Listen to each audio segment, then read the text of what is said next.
Mẹ mày in bố ngủ. Trời ơi, không chịu được, đau quá rồi ơi.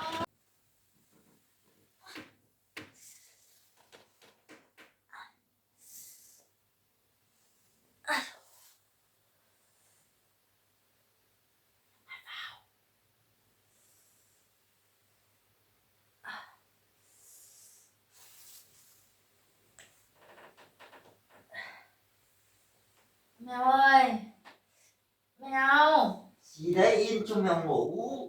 Mèo ơi, con nó đòi ra rồi này. Ra gì giờ này? Con trai của bố mai ở ra nha, in cho bố ngủ. Mùa đông lạnh lắm, giờ ra này lạnh không tốt đâu con. Ui, đau không chịu được. Dậy đi. In mẹ mày in bố ngủ. Trời ơi, không chịu được. Đẻ thì sáng mai đẻ chi giờ này? 2 giờ sáng rồi. In cho ngủ. Dậy đi. Cái gì nữa? Đau quá. Đâu xem nào.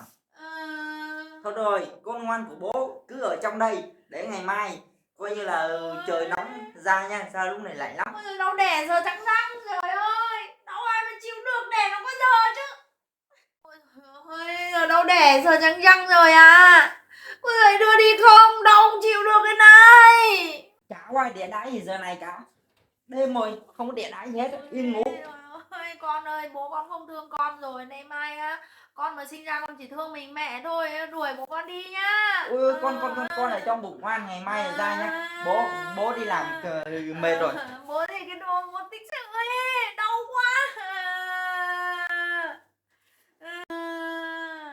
Thế ông có dậy đưa tôi đi đẻ không hả? Có đi không? Có để ba đưa hai mẹ con đi vô bệnh viện đẻ nha. Bây giờ ba chuẩn bị đồ đạc đây. Rồi nào thì đi đẻ em. Khổ quá cơ. Chờ thì đây xuống dép đồi để lấy dép lại. Đây đeo vô.